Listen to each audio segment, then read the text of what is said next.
Hola, ¿qué tal? Soy el doctor Juan Ravendrana Cisneros García, rector del Centro Universitario de Estudios Jurídicos, presidente del Colegio Nacional de Profesionistas con Posgrado en Derecho. Y el día de hoy tengo la oportunidad de entrevistar a nuestro licenciado, maestro y doctor Magdaleno Villanueva Flores, abogado especialista en materia laboral. ¿Cómo estás, mi querido Magdaleno? Muy bien, muchas gracias por la invitación, señor. Perfecto. Bueno, pues él es licenciado en Derecho por la Universidad Autónoma Metropolitana, Platela Azcapotzalco. Es maestro y doctor en Derecho por el Centro Universitario de Estudios Jurídicos. También ya le dimos un doctorado honoris causa por su... Pues me empezaste a ayudar aquí, amigo, desde que empezó la licenciatura en Derecho, Así es, hace 10 años, hace 10 años. ¿verdad? Y pues bueno, la verdad es que tiene una vasta experiencia en materia académica, pero también en materia laboral. Es un especialista muy, muy amplio, ¿no? Actualmente él es asociado del despacho jurídico LTM y Abogados y socio director del despacho jurídico Villanueva y Asociados. Y bueno, fuiste apoderado legal del Infonavit muchísimos De años, ¿no? Infonavit, 10 años, de Birmex, 6 años, director director de procesos contenciosos penales y laborales de la Secretaría de Comunicaciones y Transportes, también 6 años. Te pedí este video, mi querido amigo, porque, mira, hay muchas preguntas por parte de los servidores públicos que he conocido y que me dicen, bueno, ¿qué tengo que hacer cuando alguien me quiere pues, despedir, ¿no? Digo, hay personas que de repente hasta las encierran, ¿no? O no los dejan salir y los obligan a firmar y les dicen, oye, si no renuncias te vamos a iniciar un procedimiento penal, ¿no? O sea, los amedrenta muy feo hasta que le sacan la firma, ¿no? Yo creo que eso no está correcto, ¿no? Pero bueno, empezando, hablemos de lo que es esa relación, ¿no? Entre el Estado y los trabajadores, ¿no? La pregunta es, ¿el Estado tiene trabajadores? Sí, el Estado tiene trabajadores en sus tres niveles de gobierno y en todos, digamos, en todos los poderes e incluso los organismos autónomos. En el nivel federal, lógicamente, tiene trabajadores en el Poder Ejecutivo, tiene trabajadores en el Poder Legislativo y tiene trabajadores en el Poder Judicial. Los organismos autónomos, que también son entes que forman parte del Estado, aunque no pertenecen propiamente a la administración pública, también tienen trabajadores. También hay trabajadores en las entidades federativas, los gobiernos de las entidades federativas también tienen sus propios trabajadores, tienen sus propias secretarías que también tienen sus propios trabajadores, su propia división también de poderes que también tienen su propio Congreso, su propio Legislativo, su propio Ejecutivo. Los tres tienen también trabajadores. Incluso en el ámbito municipal, también los municipios, y en el caso de la Ciudad de México, las alcaldías, pues también tienen trabajadores. Entonces, de esta manera, el Estado como tal, pues tiene toda una gama de trabajadores, de empleados que prestan servicios pues, que en el servicio público, en el sector público, y que por supuesto están relacionados con el Estado a través de una relación de trabajo. Entonces, de esta manera, pues por supuesto que también tienen derechos laborales. No, quiero comentarles y aclarar que aquí el doctor también fue director jurídico laboral, ¿no? Entonces, el gobierno federal conoce muy bien esos temas. Y, por ejemplo, ¿cómo se genera una relación entonces de trabajo con el sector público? La relación de trabajo en el sector público se genera a través de un nombramiento. A diferencia del sector privado, que normalmente es a través de un contrato de trabajo, en el sector público se genera a través de un nombramiento que el Estado, no en su carácter de función pública, sino en su carácter de patrón equiparado, emite en favor del trabajador. Entonces, de esta manera, el vínculo jurídico que se genera es propiamente una relación de trabajo entre el titular de la dependencia para la cual va a laborar o va a prestar sus servicios el trabajador. Por lo tanto, el Estado se convierte en un patrón equiparado de los trabajadores que tiene a su servicio, con los cuales generó su vínculo a través de este nombramiento que expide en favor de cada uno de ellos. ¿Y qué derechos tiene un trabajador del sector público? Porque, pues bueno, también hay de base y hay de confianza, ¿no? Así es. Mira, en el sector público los trabajadores en un primer momento se dividen en dos grandes rubros. Están los trabajadores de base y los trabajadores de confianza. ¿Cómo se distingue un tipo de trabajador de base de un trabajador de confianza?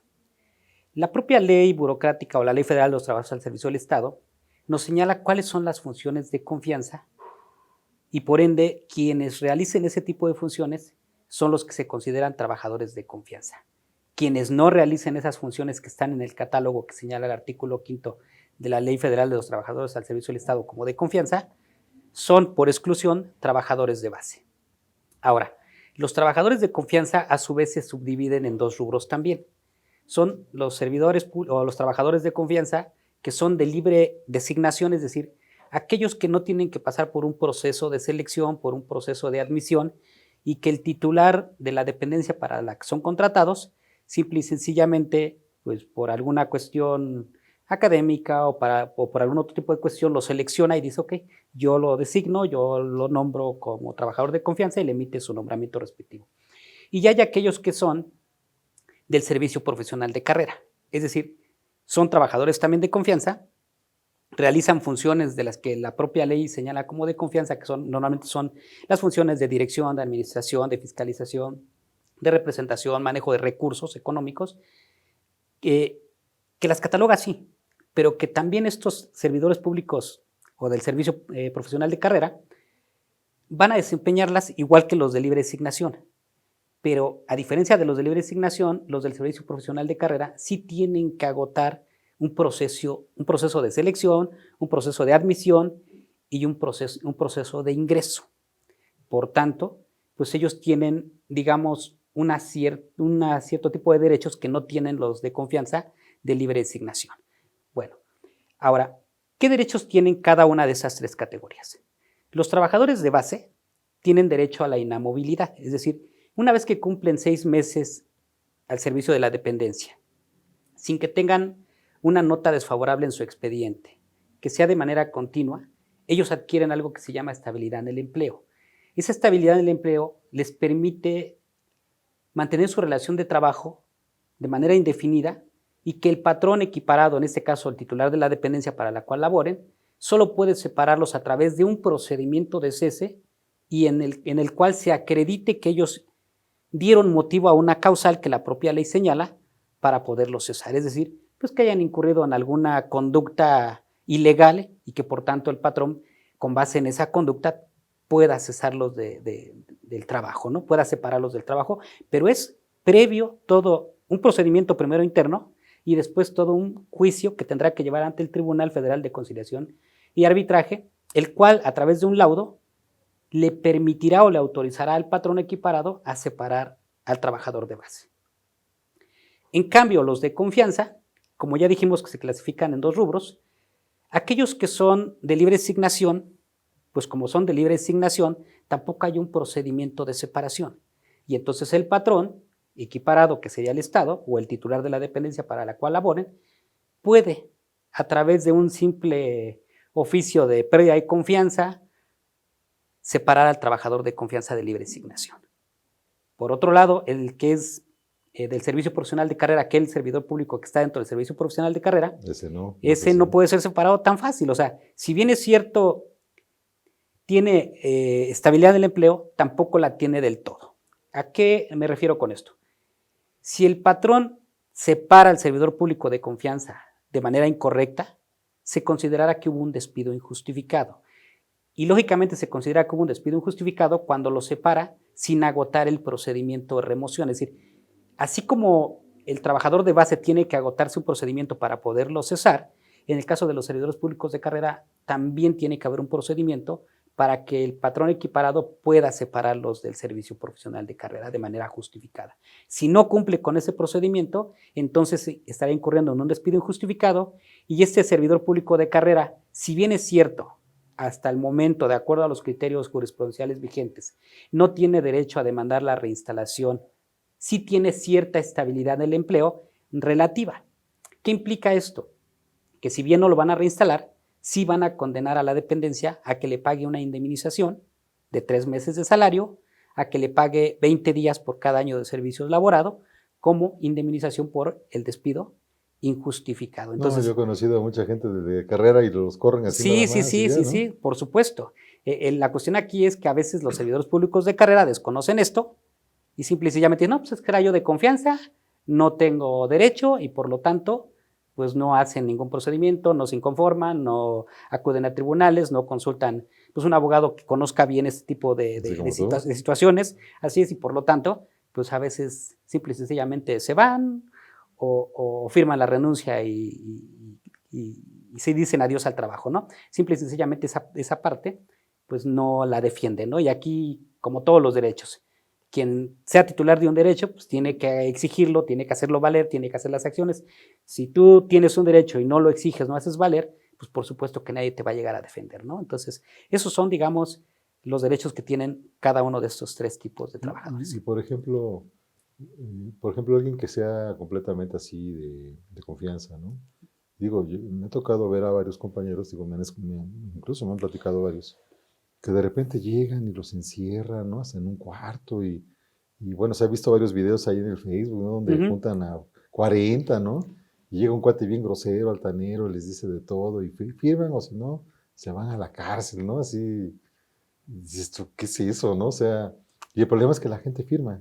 Así es. Firma la renuncia, ¿no? ¿Ahí qué se puede hacer, Mario? Mira, ¿cuál es un punto bien importante? Como ya vimos, el sector de los de base tienen estabilidad del empleo y lógicamente tiene que haber un procedimiento para cesarlos. Los del servicio profesional de carrera, pues, por supuesto que también tiene que haber ese procedimiento y si no, pueden demandar y a través del tribunal obtienen pues, el pago de esa indemnización. Los que están en estado de indefensión pues, son ese sector de los trabajadores de confianza que son de libre designación. Sin embargo, ahí hay dos puntos bien importantes. Primer punto, la categoría de confianza no se acredita a través del nombramiento. Es decir, aunque su nombramiento diga que es un trabajador de confianza, que así fue contratado y que incluso le ponen un código CF para de diferenciarlo de los de base, esa situación por sí sola no justifica la confianza. Segundo punto, quien tiene la carga probatoria de acreditar dentro del juicio que esta persona realmente era un trabajador de confianza es totalmente el patrón.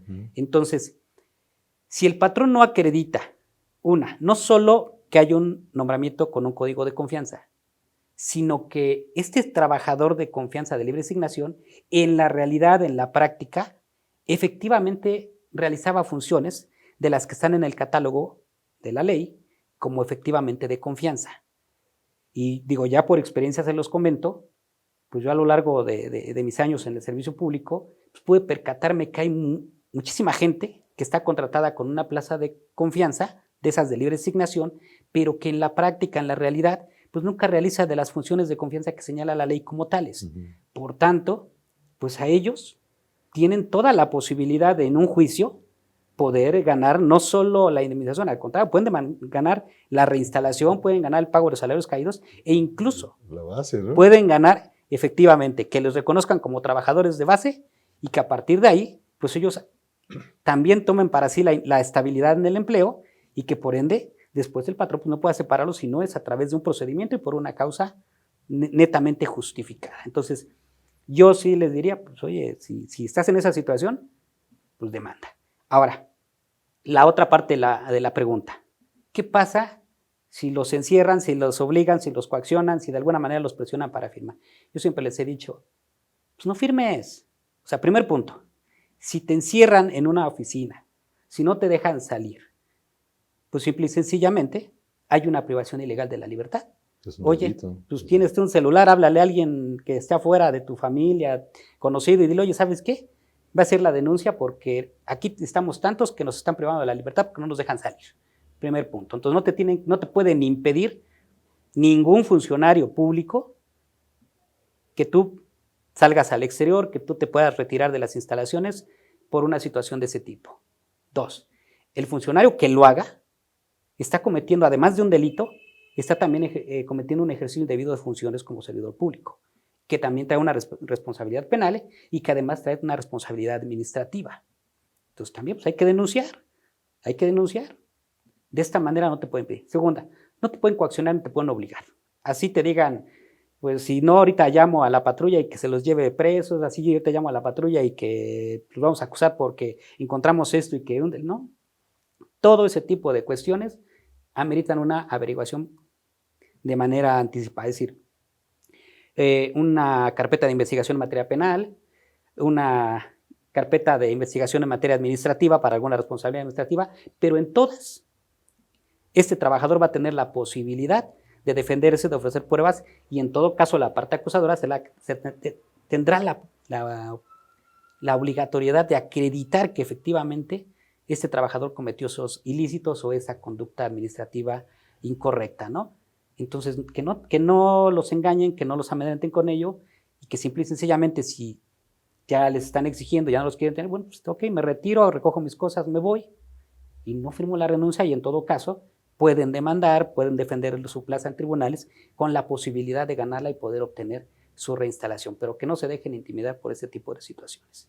Digamos, si llega un servidor público que tenga esa plaza de, pues así que de confianza, si llega a ganar, digo, salvo que sea policía, ministerio público, ¿sí lo pueden reinstalar? Sí, por supuesto que los reinstalan. Digo, yo en el tiempo que estuve en la administración, pues yo vi a directores generales, a directores de área, a subdirectores, a subadministradores, por ejemplo, en el caso de algunos tipos o equivalentes en las dependencias, porque no todos tienen la misma denominación, pero sí más o menos los mismos niveles, que efectivamente en el juicio el patrón no acreditó que eran de confianza y que por lo tanto, independientemente de la denominación que le hayan dado a la plaza, pues simple y sencillamente decía al tribunal, ¿sabes qué? No me acreditaste, por tanto es un trabajador de base, reinstálalo, págale los salarios caídos, todas las prestaciones que le dejaste de pagar durante el tiempo que estuvo separado injustificadamente y reconócelo como trabajador de base. Muy bien, pues bueno, ahí está, compañero, la información que mucha gente me ha pedido, sobre todo a través del Colegio Nacional de Profesionistas con Posgrado de Derecho. Ha habido muchas personas que se han acercado a preguntar este tema laboral, por eso fue que le pedí el día de hoy al doctor Magdaleno Villanueva que nos pudiera dar una asesoría, ¿no? Una orientación en relación a esta problemática que desafortunadamente es muy, muy recurrente. Mi querido maestro, si alguien requisiera tus servicios, ¿en dónde te puede localizar?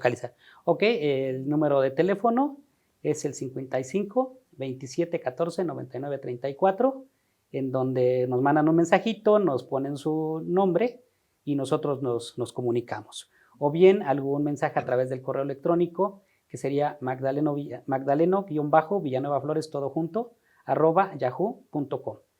Nos envían un mensajito, nos dejan un número de teléfono y nosotros nos reportamos, nos comunicamos, nos ponemos en contacto con quien necesite alguna asesoría. Que te manden un WhatsApp. Sí, un mensajito de WhatsApp al teléfono. Ya tú ya te reportas. Y ya nosotros nos reportamos. Por pues bueno, pues sí. Compañeros, ahí está la asesoría, ¿no? Sobre un experto que tiene pues, prácticamente 30 años litigando en materia laboral y que yo sé que los puede asesorar y defender muy bien.